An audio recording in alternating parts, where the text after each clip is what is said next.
Well, now I would like to request Shri G.S. Babaji, who is ex-GMPR from Airport Authority of India. Please kindly come on the podium.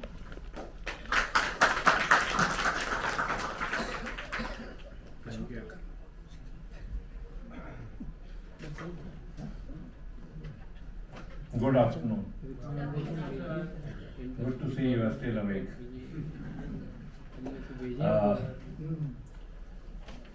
It doesn't matter whether I speak for 5 minutes or 10 minutes or 1 minute. That's not important, right? Important is that we speak and we know each other and there is always a continuity among ourselves. Today we are deliberating on empowering India's growth story, leveraging HR and technology for Viksit Bharat. That is the domain under which I was supposed to speak. And I personally feel India's growth story is at an inflection point and HR and technology can be a game changer. Alright? This is, sounds academic, but this is going to revolutionize HR domain. Today, why we are talking about HR to survive or not to survive? Just now you rightly said whether we are going for Rangoli or we are going for making the maize something meaningful. The mosaic is very different, right?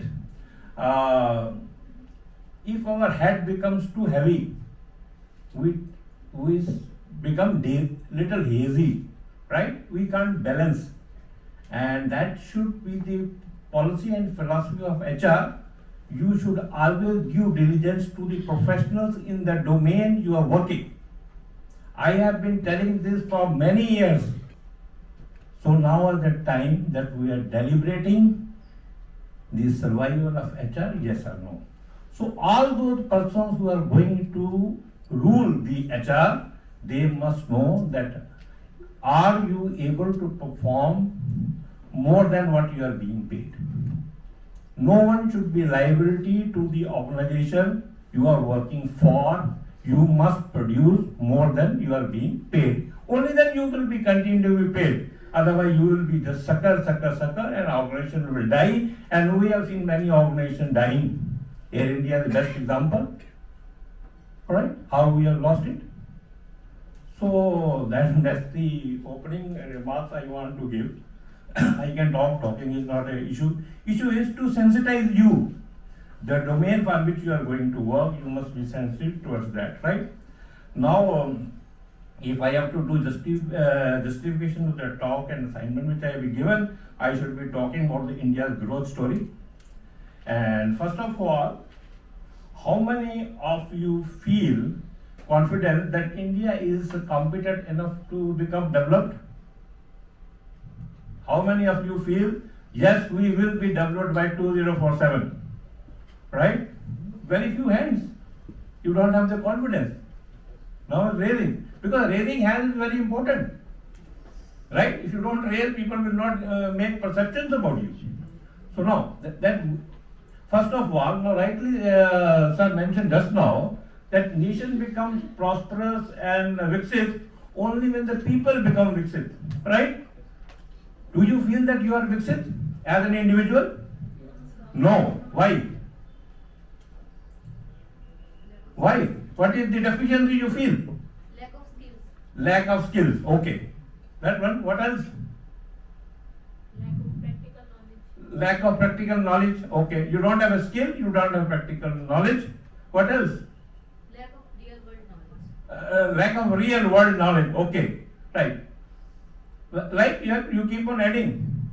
From where will you get that? It means that you need revise your own will to get that, right? And many platform people say, no sir, we are individually not Viksit. I say you must think twice before saying that. I am glad that you are telling that you are Viksit. Very good statement, because you have crossed the first milestone. Because your past generation, at least 2 or 3 generations, has worked only to ensure that you take birth in the Viksit Bharat. Because the kind of education you have got, the education which you bring to today's seminar, that demonstrates that you are Viksit already. Now you will have to add in that Viksit Bharat so that you make the nation proud, right? So that is our first duty, right? So I will not dwell on whether India's growth story is positive or negative. We know that India's growth story is very positive, right? Because very positive people are sitting here and you have got good education, you have good background. Only thing is that if India becomes Viksit Bharat, it will only become through you, right? And Swami Vivekananda had once said, how can a nation progress if we do not have the educational? So like that, I think we have got a good education, we have got good institutions, you have heard the panelists, everybody is ready to give the best education. But now we have started relying on some kind of education which doesn't sound reliable also. That is WhatsApp University. Many people have spoken about that. Now one side we are saying that WhatsApp University is not reliable. And not reliable means we are just saying. Just now ANI has sued them. Right? And CCI has fined them for 200 plus crores. What that means? It means they are generally not reliable. But on the other hand, we are telling you that use AI, right? So are you not on a crossroads? One way we are saying that WhatsApp University is negative and AI is positive, but who is making them? We only are making them. It is in safe hands, right? Now, India will progress. Yes, okay. There are many examples. Industry-wise, people are given. I come from aviation, so I should talk a bit of aviation also, right? Because if there is some industry which will add to the Viksit Bharat, the name of aviation and tourism comes in a prominent place now. It never used to be 20 or 30 years back, because aviation always used to be treated as a travel for luxury, but it is no more. Now with the Udan scheme, Udan Desh ka aam aadmi, chappal wala aadmi, and he is doing it. And maybe because of that there are problems at the airport, because when the profile changes, the demands and requirements also change. But then, I think yesterday only, we have make a journey flagged that 5 lakh domestic travel per day, which people feel envy world over. Somebody was giving me a thesis that why we have got a disruption more in India, because the people feel envy. यार अब तो भारत को कोई रोक ही नहीं पाएगा. 5 lakh domestic passenger जिस country का ट्रैफिक है, उसको कोई रोक सकता है प्रोग्रेस से? So you will have to ensure where is the balance of utilization of the technology, right? But now the beauty is we are not depending on the global traffic. Domestically, we have created a demand of 5 lakh passengers per day. That means about 3,000 flights per day. And that means 400, 500 airports we need. We are going to be double. We have already doubled. Again, we are going to double ourselves. So, future is here. What we lack is our will to do that, catch them. And I think that you are sensitive enough that you must know that by leveraging these advantages, organization can create a more effective workforce, which you are, but organization needs to do their bit. You need to respond swiftly to the market changes and ultimately may ahead of competitors. We already are there, but my thesis is clear. Leverage HR, technology and drive India's growth story, enhance competitiveness and improve lives. Other components of my thesis are HR's role in empowering growth. Enough has been said, nothing more can be said, and it has been said from the people who matters in the HR. My domain is not HR, but then PR and corporate planning is never different from HR. I am sure whatever has been said, it all needs to be action upon, right? technology-enabled HR is needed. We not only need good strategies, but we need strategies to be implemented in a transparent and effective manner. The bias in the HR department has created a bad name for the HR. But if you give those tasks now to the AI, it will look the best talent for you. It will bring the best skill for you, and it will relieve you from any bias. That is needs to be technology needs to be used for that. That's what I mean when I say leveraging HR and technology. Whatever has brought you down, use the technology to improve that. That's what we have been taught. कि sir आप personal involvement कम करिए, transparency लाइए. Transparency क्या हम कैसे लाते थे? जो काम आप सिंगल माइंड से लेते हैं 4 माइंड से लेना शुरू कर दो, टीम बना लो, ग्रुप डिस्कशन, ग्रुप का डिसीजन हो लो.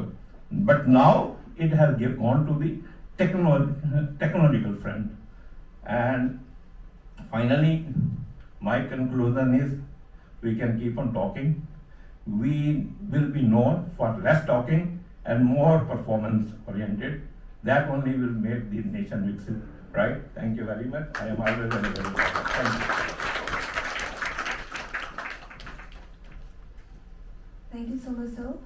Now coming up next speaker, Dr. G.P. Rao, who is the founder and managing director, Good People Relations Delhi. Please welcome with a big round of applause.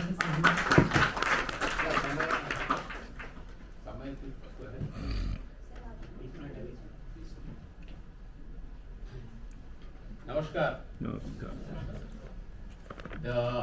I think we have come to almost towards the end of the day, but it's a continuous journey. Learning doesn't stop. Learning is not about learning new things. Learning is more about relearning, uplearning, unlearning. New learnings तो कम ही होता है, relearning ज्यादा होता है. हम जानते हैं, जैसे सब हम बोलते हैं ना इंडिक वैल्यूज, हम लोग नहीं जानते क्या, वसुधैव कुटुंबकम हम नहीं जानते क्या, लेकिन दोबारा सुनते हैं उसके बारे में. तो इसी को बोलते हैं रीलर्निंग. अपलर्निंग मीन्स हम जानते हैं, थोड़ा और ज्यादा जानना चाहते हैं. हम लोग क्या चैट जीपीटी से मैं जो बोलूंगा आप नहीं डाउनलोड कर सकते क्या? आप भी डाउनलोड कर सकते हैं. हम अगर बोलूंगा work place that is desired required to create a developed India, आप टाइप कर दो, चैट जीपीटी आपको बता देगा कि आपको हाइब्रिड होना चाहिए, आपको गिग होना चाहिए, आपको टेक्नोलॉजी होना चाहिए, चैट जीपीटी बता देगा. बट लेकिन आपको क्या चाहिए, that's what I will tell you. What is required is not information, what is not required is not knowledge, what is required is wisdom. Wisdom के लिए आप इन लोग को बुलाया, ज्ञान के लिए नहीं बुलाया, प्रज्ञान के लिए बुलाया. डिफरेंस बिटवीन ज्ञान एंड प्रज्ञान इज विज्ञान. उन्होंने अनुभव किया है, उन्होंने एक्सपीरियंस किया है, तभी वो सत्य होता है. जो चीज आप सुनते हैं, पढ़ते हैं, अगर ऐसा सोचते हैं, वो कथ्य है. लेकिन अब आप भरोसा रहेगा आपको, उसको पालन करेंगे तब जब वो सत्य है. और सत्य और कथ्य का अंतर क्या है? तथ्य है. इन लोग को सबको बुला है, तथ्य है. उन लोग ने महसूस किया है, व्हाट इज ट्रूथ को महसूस किया है. ट्रूथ को महसूस करने का मतलब है रियलिटी को एक्सपीरियंस किया है. जो रियलिटी को एक्सपीरियंस किया है वही सच बता सकते हैं. वो सच बोलने के लिए आप इन लोगों को बुला है. तो मेरा जो 20 मिनट में मैं 2 मिनट ऑलरेडी ले चुका हूं, हम इनका विजडम का पूरा आज सदुपयोग करते हैं. आज मैं नहीं बोलूंगा, आप सवाल पूछेंगे और हमारा सज्जन बैठे हैं इधर, उनसे हम लोग विज्ञान नहीं प्रज्ञान समझेंगे, सत्य समझेंगे, वार्तालाप करेंगे. क्योंकि बात करने से, वार्तालाप करने से बात बनेगी. अगर बात करोगे तो बात बनेगी, अगर बात नहीं करोगे बातें बनेगी. दूसरा कंट्री हमारा बारे में बताएंगे कि ये लोग एकजुट भी नहीं हो सकते, वसुधैव कुटुंबकम की बात करते हैं. हम लोग बात करना चाहिए, वार्तालाप करेंगे. आज देखते हैं कितना लोग सही सही क्वेश्चन पूछेंगे हमारा आज का पैनलिस्ट को. 3 क्वेश्चन लेते हैं, 3 क्वेश्चन लेते हैं, एकदम गहरे पे जाते हैं, एकदम डीप में जाते हैं, उतना ले जाते हैं. आज 1000 चीज लेके नहीं जाना है, 3 चीज लेके जाएंगे, लेकिन एकदम गहरा जाके ले जाएंगे. और जो ऐसा चीज ले जाएंगे, जैसे एक प्रवचन होता है ना, प्रवचन में श्रोता भी आता है, सोता भी आता है, सरोता भी आता है, सरकता भी आता है, सुषुप्ता आता है। हम श्रोता बनेंगे, सुनेंगे, समझेंगे, स्वीकार करेंगे, जाके उसको इंप्लीमेंट करेंगे। ऐसा सीधा जानेंगे। ऐसा सवाल पूछो, आप हमारा तरफ से आप सवाल पूछो। चलिए, हमने फॉर्मेट चेंज कर दिया, आप लोग को अधिकार दे रहे, अब सवाल पूछो, पूछो पूछो, कुछ भी पूछो। ऐसा मौका नहीं मिलता आपको। लोग बैठे हैं, एक्सपीरियंस लोग बैठे हैं, आपको आज प्रज्ञान मिलेगा, ज्ञान तक सीमित नहीं रहेगा। बोलो, कुछ क्वेश्चन पूछो। देखो, हम क्वेश्चन नहीं पूछते, कैसा विकसित होंगे। यस, मैंने कैसा प्रोवोक कर रहा हूं ना। हाँ, यस, क्वेश्चन पूछो बेटा। सर, जैसे कि हम कई बार जॉब के लिए जाते हैं, वहाँ पे हम एडमिन की जॉब के लिए जाते हैं, बट मैनेजमेंट के लिए पेरोल के बारे में हमसे पूछते हैं वे। हाँ। बट जब हम वहाँ पे जॉब करते हैं कहीं पे भी, तो उस चीज के बारे में हमें सिखाया नहीं जाता। सब सिक्स पे अलग अलग होते हैं। तो हम जब नौकरी के लिए जाते हैं, Yes, sir. हमको जो सिखाया इंजीनियरिंग में, एमबीए में, वो Yes, sir. सवाल नहीं पूछते हैं, कोई दूसरा पूछते हैं। Yes, तो sir. इसके लिए क्या हल है? चलिए, आप बताओ सर, बताओ। मैं ले लो सर। हाँ सर, आप बोले ना सर। हाँ सर, ये सब आपके लिए।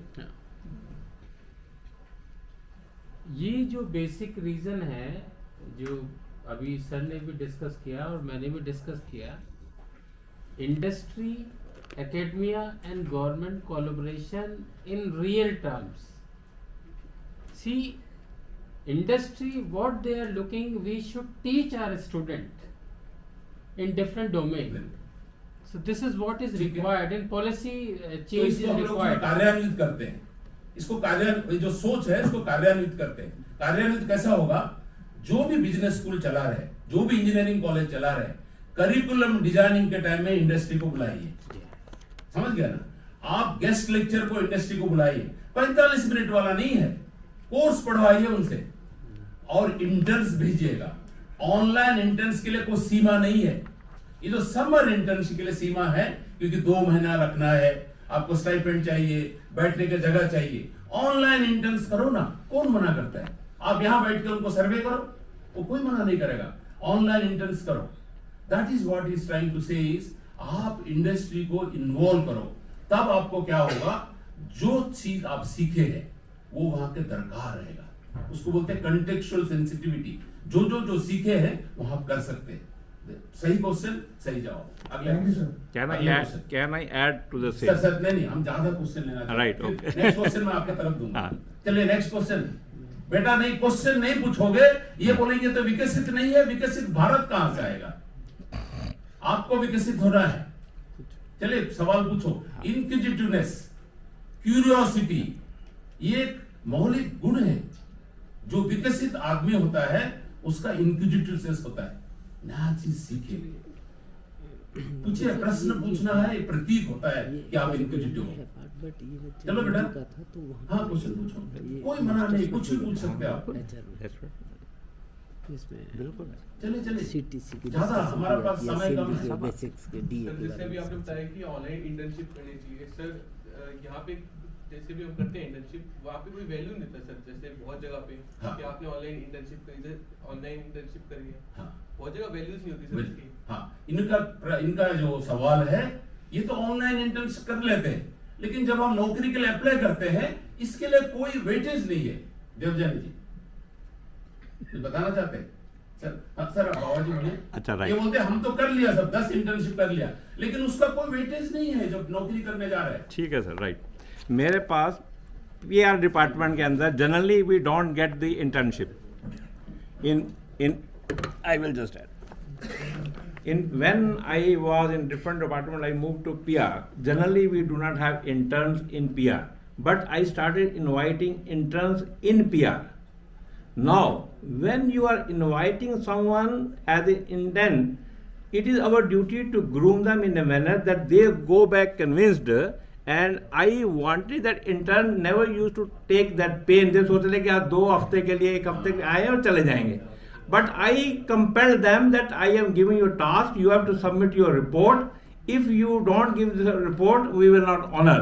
And I have seen those interns who submitted me the report, and they cited that report only in their interviews, etc. And then they will give a mark and weightage for that. So it is our duty, both sides, we should do everything diligently and with a full of pain. Yes.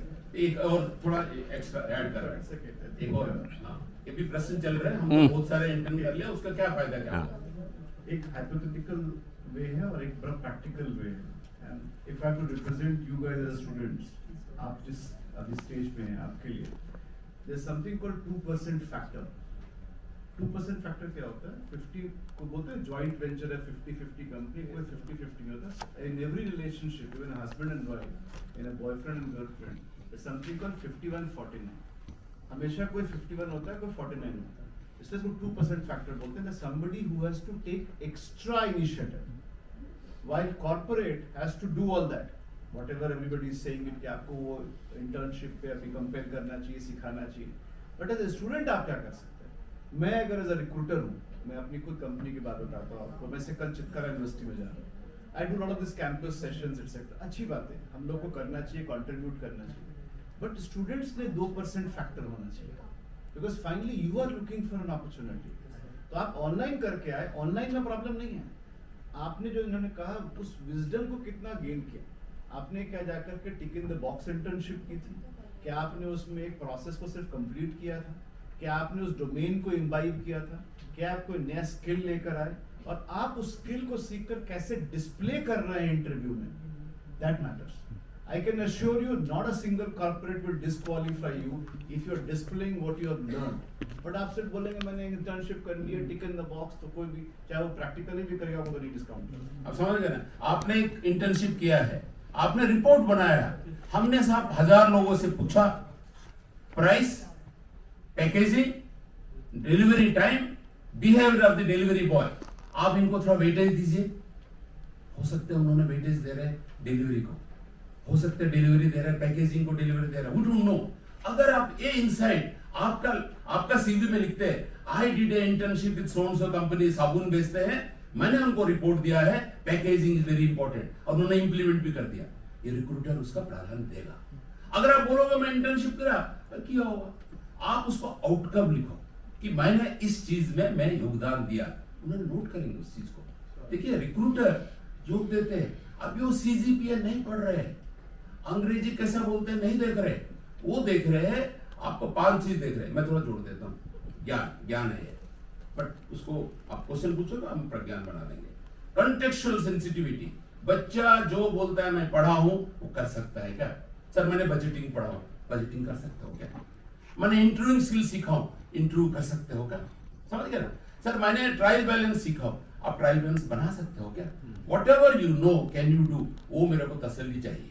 That's called contextual sensitivity. Number 2, collaboration. ये बच्चा 20 साल बड़ा, 15 साल छोटा, गरीब, अमीर, विदेशी, स्वदेशी, कॉफी पीने वाला, चाय पीने, हर अलग लोगों के साथ मिलकर काम कर सकता है क्या? वो तसल्ली चाहिए. आपको कहां से तसल्ली मिलेगा? आपने क्या क्या इवेंट में काम किया है, आपने कॉलेज में थे के टाइम में क्या क्या एक्टिविटीज पालन किया, उससे इनको पता चलता है कि आप एक कोलैबोरेटिव पर्सन. समझ गए ना? 3rd is commercial equipment. Commercial equipment मतलब बनिया बुद्धि. ये बिना कैलकुलेटर से ये कम से कम ट्रेंड बता सकता है क्या? मैंने 2 आर्टिकल बेचा, एक आर्टिकल में 10% प्रॉफिट हुआ, दूसरा आर्टिकल में 10% लॉस हुआ, दोनों को सेल प्राइस सेम है. 2 आइटम बेचा, दोनों का सेल प्राइस सेम है, एक में 10% प्रॉफिट हुआ, एक में 10% लॉस हुआ. इस साधारण व्यक्ति बोलेगा उस दिन नो प्रॉफिट नो लॉस हुआ. जो बनिया बुद्धि जिसको बोलता है वो बोलता है सब लॉस हुआ. इंडिकेशन, एग्जैक्ट लॉस बताने की जरूरत नहीं, ये बनिया बुद्धि होता है. ये तीसरा. Number 4 is creative learning. ये आदमी स्मार्ट वे में सीख सकता है क्या? हम अगर इनको ले लेंगे ये जल्दी एंड स्मार्टली सीख सकता है क्या? You understand my point? Last one, communication. Communication is not about English, communication is about impact. RUAI. आप जब बोलते हो दूसरा तक पहुंचता है, रिसीव. आप जो बोलते हैं दूसरों को समझ में आता है, अंडरस्टैंड. आप जो बोलते हैं दूसरा ने एक्सेप्ट करता है, RUAI इज आप जो चीज बोलते हैं दूसरा ने इंप्लीमेंट करने के लिए प्रयास तो करता है. RUAI ये इंपैक्ट है, कम्युनिकेशन. इस टाइप का चीज करोगे तो होगा. Next question please. हम लोग अभी तक 5 मिनट ले चुके हैं और 5 मिनट बाकी है. नेक्स्ट. अच्छा हमारे तो 20 मिनट है ना, अभी कितना लिया हमने? Sir good afternoon sir. नहीं इनको एक बार समय का पूछ लेते हैं, 20 मिनट में कितना ले लिया? अभी 10 मिनट बाकी है, चलो आगे। सर मेरा क्वेश्चन ये है कि सर हम विकसित भारत की बात कर रहे हैं, हाँ। तो क्या बिना इक्वालिटी का हम विकसित भारत कर सकते हैं? बिना क्वालिटी का विकसित भारत हो सकता है क्या?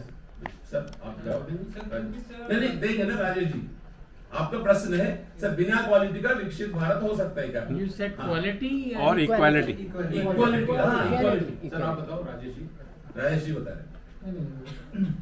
आई थिंक विकसित भारत के एजेंडा में ही लिखा हुआ है there has to be equality, है ना। एंड मेरी प्रेजेंटेशन में भी मैंने एक ही लाइन पिक की थी from prime minister Modi, nation is supposed to be developed only when its people are developed. It is not saying वो अंडर डेवलप्ड की बात कर रहे हैं या हाईली डेवलप्ड की बात कर रहे हैं, people. So of course equality is must. होता क्या है, see you have to understand it from the industry perspective first. Companies चलती क्यों है? इज इट फॉर वेलफेयर और इज इट फॉर प्रॉफिट, है ना। इक्वालिटी है जरूरी है। प्रॉफिट तो चाहिए होता है, so profit is first thing, but then you have to intertwine everything. You have to intertwine ESG, you have to intertwine diversity, you have to intertwine equality. इसे ESG क्या होता है? ESG क्या होता है? क्वेश्चन पूछो। ESG घर मत ले जाओ, ESG क्या है? ESG next question, what is ESG sir? समझ गए? So I'll conclude quickly. Sir, ESG so बता दीजिए equality, so environmental, social and governance. समझ गए? सर आप ऐड करना चाहते हैं? नहीं ये sir It's all required, and ये without that there is no sir justice. Add करना चाहते हैं। देखो वो कैसा थोड़ा मेरे को equality क्वेश्चन के ऊपर पूछोगे, discuss सर, करेंगे। equality जरूरी Yes. है, मैं बोलूँगा। आपने इक्वालिटी मैं की हाँ बात बोलूँगा, पूछी आगे कि नहीं क्या बोलूँगा, ये आगे क्या बोलूँगा। हमारे देश का विकास इक्वालिटी के बिना संभव है, यही पूछा। मैं आपसे थोड़ा सा पूछना चाहूंगा, इक्वालिटी किस सेंस में आप लेके जाते हैं? सर जैसे अगर हम एग्जांपल ले तो गुजरात और मुंबई जो है वो ऑलरेडी विकसित है, हाँ। और बिहार में है जो अभी अंडर डेवलप्ड है या फिर पूरी इंफ्रास्ट्रक्चर देख लो, बट गुजरात और मुंबई के बीच में आप बुलेट ट्रेन चला रहे हाँ। हो गवर्नमेंट, हाँ, हाँ। बट बिहार के लिए आपके पास पैसेंजर ट्रेन भी अवेलेबल नहीं है। तो सर ऐसा ही क्या ये सीन अगर ये सही है कि अगर आप बिहार को भी तो पैसे दो ना, उसको भी डेवलप करो, उसका इंफ्रास्ट्रक्चर सही करो। आप सिर्फ गुजरात जाओ तो ऑलरेडी वहाँ पे पैसे पड़े हैं। हो गए। समझ में आ गया question? हाँ, जाओ बहुत सुनो, बहुत जाओ अच्छा सुनो। क्वेश्चन है आपका। Your good name is? Your good name? नाम पूछ रहे भाई। Shubham. Shubham, thank you for asking this quality question. Shubham, हमें इक्वालिटी को अपने कम से कम जिस देश की बात कर रहे हैं, हम विकसित भारत की बात कर रहे हैं। विकसित भारत में हम अलग अलग लोकेशन लेके चलेंगे ना बेटे तो गलत हो जाएगा। लोकेशंस को हम यहाँ से इक्वालिटी की बात कर रहे हैं, क्योंकि तो यहाँ पर इक्वालिटी का मतलब बिहार को मध्य प्रदेश को अलग करना नहीं है, बिहार और दिल्ली को अलग करना नहीं है बेटे, बॉम्बे को मद्रास को अलग करना नहीं है। क्योंकि हम 20 साल पीछे जाओ बेटे, 20 साल पहले जो साहब बोल रहे हैं हमारे, है ना, अभी बोल रहे हैं ना जी साहब, राव साहब से पूछो आज कितने हमारे यहाँ पर प्रदेश हैं, कितने शहर हैं जो वास्तव में मेट्रो सिटीज में आते हैं। पहले बेटे DCMB सिर्फ 4 ही शहर होते थे हिंदुस्तान में, जो कि हम सिर्फ 14 साल पीछे जाएंगे सर, 14 साल 4 ही शहर थे हिंदुस्तान में। DCMB Delhi, Calcutta, yes, Mumbai and नहीं बेंगलोर नहीं था, DCMB दिल्ली, कलकत्ता, यस, 4 ही थे। आज बेटे आज तुम गिनते गिनते थक जाओगे। ये विकसित भारत की ही रास्ते पर आप चल रहे हैं। अब रही बात सिर्फ एक प्रदेश की, बेटे ये कुछ तो पॉलिटिकल इश्यूज होते हैं, हर जगह फैक्टर्स होते हैं, हाँ कुछ तो पॉलिटिकल फैक्टर होते हैं। उन फैक्टर्स को दूर करने के लिए आप स्टडी कर रहे हैं आज, और उस रास्ते पर हम चल दिए हैं, शायद कल को पहुंचेंगे। आप इक्वालिटी चक्कर में मत पड़ो, इक्विटी में रहो। इक्विटी, मेरे को आप गोरा नहीं बोल सकते, इक्वालिटी नहीं है, Equity। लेकिन मेरे को हमको भी आप चपका सकते हैं, हमको भी आप बुद्धिजीवी बना सकते हैं, जहां हो सकता है वहां करेंगे। इक्वल नहीं है, इक्विटी होगा, दिस इज नंबर 1। समझ गया बात को? नहीं हो सकता है। मेरा गांव को आप बॉम्बे नहीं बना सकते, मेरा गांव का विकास होगा, मेरा गांव में ट्रेन जाएगा, मेरे गांव में बस आएगा, मेरे गांव में कॉलेज आएगा, वो इक्विटी है। समझ गया ना? कभी कभी इक्वालिटी के चक्कर में हम गलत रास्ते में चले जाते हैं। इक्विटी होगा, समझ गए? चलिए नेक्स्ट क्वेश्चन। यस देखिए मजा आ रहा है ना, सब क्वेश्चन पूछ रहे हैं।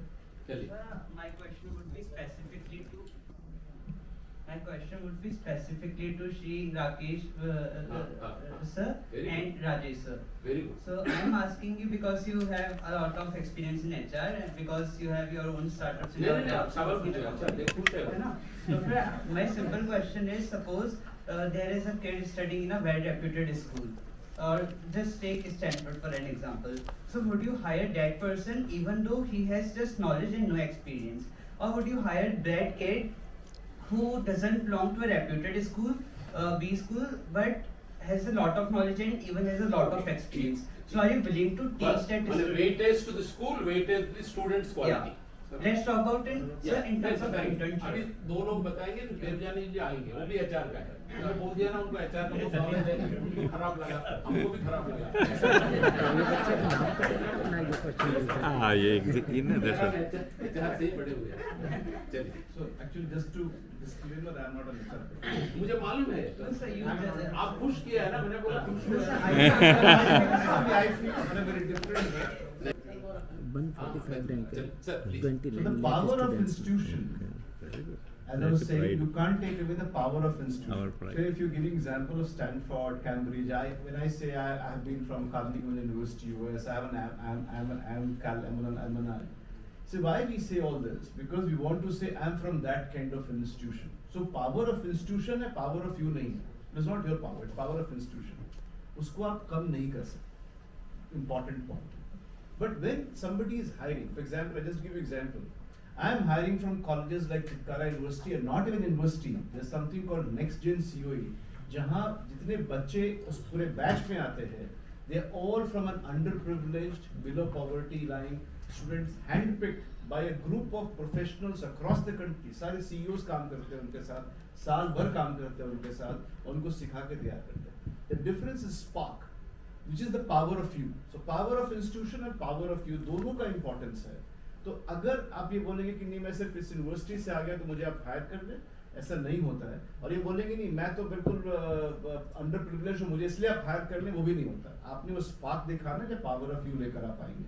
तो आपके प्रोफाइल में, आपके इंटरेक्शन में, आपके इंटर्नशिप में, आपके इंटरव्यू में, आपके एबिलिटीज में, आपके क्वेश्चन में आप 5 मिनट में अपने आप को स्टैब्लिश कर सकते हैं. Are you having a power of you or not. ये दोनों जरूरी है. ठीक है, उन्होंने कहा कि ये टोटालिटी है, कोई एक चीज नहीं है. That's what. One last thing. Let's say, should I assume that power of institution is as equal to power of you? It is a good starting point. Why will you see? That's why everybody is not going to Stanford, right? Right. So you can't take away. That's what I'm saying. You can't take away the power of institution. तभी तो aspiration होता है उस अच्छे institution में जाने के लिए. लोग बहुत प्राउड. चलो आप देखो, बाकी पावर ऑफ यू जो आपका है उसको अंडरमाइन मत करो. आज आपका यू आर वेल ड्रेस्ड, उसका एक फर्क होता है. वही आपका जगह में कोई आदमी ऐसे ही खड़ा होता है, ऐसे आप ऐसे पकड़ के I am asking a specific question, you draw attention. तो आप ब्रांड का वेटेज हम नहीं ले जा सकते, but at the same time कौन सा कॉलेज में पढ़ता है उसका एक वेटेज है. तो इसका मतलब बहुत सारी चीजें, कॉम्पिटिटिव ब्रांडिंग भी होता है, पर्सनल ब्रांडिंग है एंड आपका इंस्टीट्यूशन ब्रांडिंग है. उसके बाद आपका कॉम्पिटेंसी है, उसके बाद आपकी क्रेडिबिलिटी है. ये चारों मिलके डिसीजन होता है. I agree. Yes. My name. I think as young people you always think in extremes. या तो इधर या उधर. ऐसे extreme life में नहीं होता है. There is always a midway and all. But I will ask you a reverse question. कि आप बीमार हो, आप 10 साल के एक्सपीरियंस कंपाउंडर के पास जाओगे या वेल सर्टिफाइड डॉक्टर के पास जाओगे? You know, depends on the situation. अगर न्यूरो सर्जरी करानी है, of course you will go for a certified doctor. और अगर बुखार है तो फिर पास वाले कंपाउंडर से भी काम चल जाता है. It all varies. There is no extremes in HR. Real life में कोई extreme नहीं होती. चलो आप So start think from that. सवाल कंपाउंडर से पूछा, जवाब डॉक्टर ने.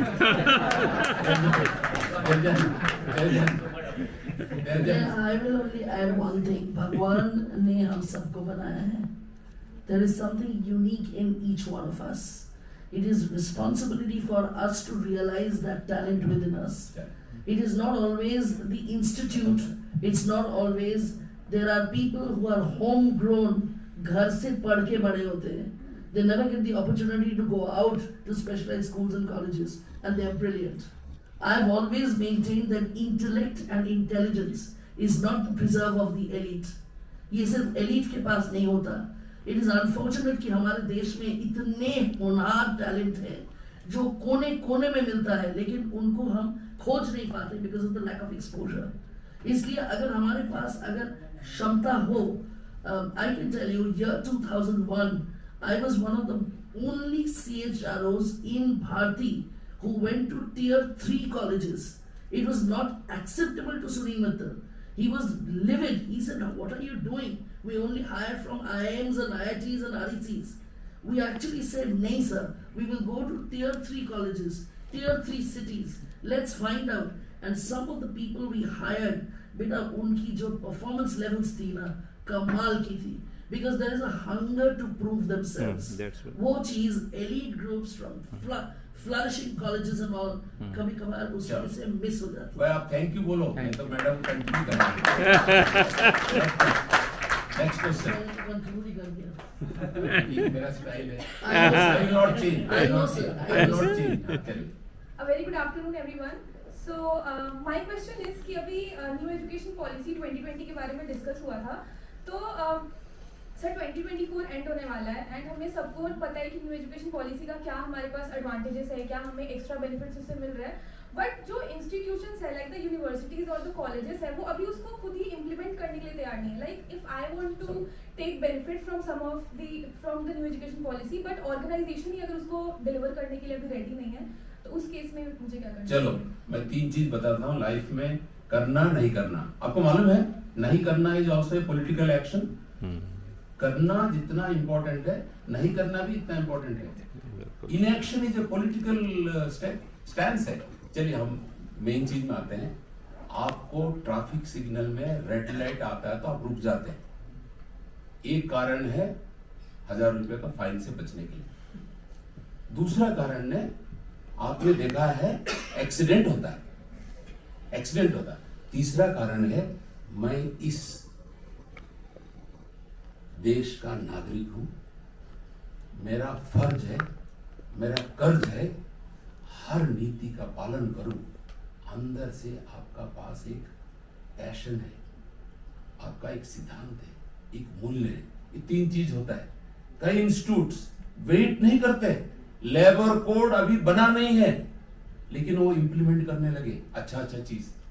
हिंदुस्तान में ग्रेच्युटी एक्ट नहीं था, टिस्को ने ग्रेच्युटी देना शुरू किया. मैटरनिटी बेनिफिट हमने स्टील अथॉरिटी में दिया था जब मैटरनिटी बेनिफिट एक्ट नहीं था. इसका मतलब उनका मूल्य है. दूसरा है उनका फायदा होता है. हम CSR करते हैं, CSR करने से गांव वाला हमको मदद करते हैं, वो फायदा देख के कर रहे हैं, कोई गलत बात नहीं. तीसरा है 2% आपको CSR करना ही, ये आपका पास मैंडेट हो गया. अलग अलग प्रकार का लोग दिखेंगे, आप विचलित मत हो. आप अपना अपना जहां जहां पे हो आप वहां पे उनको इन्फ्लुएंस करने की कोशिश करो. सर हम लोग तो शुरू करें इसको. सर ये कोई मैंने सुना है प्रैक्टिस प्रोफेसर है, यहाँ तो करिए सर. आपने सर सुना है ऐसा होता है, तो ऐसा करके आपको हर व्यक्ति धीरे धीरे प्रभाव कर सकते हैं. वही तो एक विकसित इंडिविजुअल की बात चल रहा है ना. Each one of you can make a difference. छोटे छोटा डिफरेंस आप बना सकते हैं. एक आप देखें ना, एक देवजानी 2001 में सुनील भारती मित्तल जी जैसे आदमी को सामने खड़े होकर बोली कि मैं 3 टायर जाऊंगी. एक जीपी राव 1994 में ओखला में ऑल वुमेन फैक्ट्री चलाया. ऑल वुमेन फैक्ट्री ओखला में चलाया. एक जीपी राव कोलालमपुर में जाके मलेशिया में पूरा ऑफिस महिला से चलाया. एक आदमी कर सकते हैं ऐसे. मेरे जैसा और लोग चाहिए. ये तो टायर की बात कर रहे हैं, मैं तो 2 टायर 3 टायर नहीं है. हमारा गांव जहां से मैं जन्म हुआ है क्लास 7 तक पढ़ाई है. बस तो देखा नहीं, बिजली तो सोचा नहीं. मैं वहां से हूँ. लेकिन IIT खड़गपुर में बिना टेस्ट, बिना ग्रुप डिस्कशन, बिना इंटरव्यू, बिना कॉल लेटर में मेरा एडमिशन हुआ. बिना ग्रुप डिस्कशन, बिना टेस्ट, बिना इंटरव्यू, बिना कॉल लेटर एक टेलीग्राम आया, start immediately bring 350 rupees based on A post card that I have sent. हो सकता है बट लेकिन बोला कि सर आपको भाग्यवान थे, आप लक थे. नहीं, everybody can try. Let's take one last question. One last question. कोई डन? तो will conclude. So what will do is, हमारा जो प्रश्न था विकसित भारत 2047 में होना है. वन ऑफ द पैनलिस्ट बोला 47 ऐसे आता है क्या? हाँ होता है. हमारा उम्र नहीं बढ़ जाता है क्या? 47 आ ही जाता है. लेकिन हमको आ ही जाना वाला 47 नहीं देखना चाहते. हमारा जब 100 साल जब पूरी होगा, हमको विकसित भारत का मतलब है पूरा कॉमिटी ऑफ नेशन, पूरा विश्व में हमारा नाम ऊपर रहना चाहिए. हमारा इज्जत और आगे रहना चाहिए। उसके लिए एक हम सूत्र बता देंगे आपको। आपको अंग्रेजी में आप दूसरों को बीट नहीं कर सकते। CGPA में 10 में 9.9 ही आएगा, उससे ज्यादा नहीं कर सकते। समझ गए ना? इसमें आप ज्यादा कर सकते हैं वो मैं बताऊंगा। एक एरिया में आप बाकी लोगों से बेहतर कर सकते हैं, दैट इज हमारा इंडिक वैल्यूज, भारतीय मूल्य। ये बाकी लोगों से हम बेहतर कर सकते हैं। उसके लिए मैं 5 चीज बता सकता हूँ। नंबर 1, वसुधैव कुटुंबकम, ये हमारा ताकत है। बाकी लोगों का तुलना में ताकत है, उस ताकत को बचा के रखो। नंबर 2, हमारा इंटीग्रिटी है। बोला है ना, बाबूजी को मैं कैसा मुंह दिखाऊंगा, बोला है ना, बाबूजी को मैं क्या मुंह दिखाऊंगा। ये हमारा ब्लड में होता है, हमारा संस्कार में होता है। हम इजीली करप्शन में प्रभावित नहीं होते। That's called integrity, that's integrity. तीसरा है, हम सीखने के लिए तैयार होते हैं रोज। हम छोटे चीज सीखने के लिए तैयार होते हैं। Inquisitiveness, learning ability, learning appetite, learning orientation हमारा बहुत स्ट्रांग है। हम सीखने के लिए हमेशा तैयार होते हैं, हमको कोई इशू नहीं होता है। 4th चीज है हम्बल है, ह्यूमिलिटी। आज भी हम लोग पैर छूते हैं। हाँ, ऐसा नहीं, हमको कोई मजबूरी नहीं है, कोई हमको जबरदस्ती नहीं करते, एक ऑटोमेटिकली हमारा होता है। वेरी हम्बल है हम लोग। जब बात करते समय बहुत हम्बल हम रहते हैं। लास्ट प्रश्न हमारा है, हम जब रिश्ते की बात करते हैं, हम रिश्ते में एक छोटा से कविता होता है कि रेती लिखना आसान है, लेकिन पानी से पानी लिखना कठिन है, क्योंकि वो रिश्ता बनाना नहीं है, रिश्ता निभाने वाली बात चल रहा है। बहुत कठिन है, लेकिन हम रिश्ता निभाते हैं। क्योंकि हम रिश्ता जब बनाते हैं, रिश्ता निभाते हैं, ये हमारा प्लस है। People should consider you as, whether it is technology, whether it is AI, whether it is collaboration, it integrity, कोई भी हो, हमारा जो होता है ना, ये जो 5 चीज मैंने बोला है ना, इसको प्रैक्टिस करो और ज्यादा प्रैक्टिस करो, ये आपको एज देगा। इसको बोलते हैं वैल्यू वेज। वैल्यू वेज का मतलब है दूसरे की तुलना में हमारा पास हमेशा बेहतर होगा। आपका जो होता है ना तराजू में, हमेशा आपको भारी बनाएगा। बाकी चीज होगा, अंग्रेजी चाहिए, कॉम्पिटेंसी चाहिए, और टेक्नोलॉजी चाहिए, वो सब लगेगा बस, लेकिन एज यहाँ से मिलेगा। Wish you all the best. Each one of you should be विकसित भारतीय, तभी विकसित भारत बनेगा। 45 तक वेट करने की जरूरत है, उससे पहले हम बना के और आगे जाएंगे। Thank you so much. Thank you so much, sir. Thank you.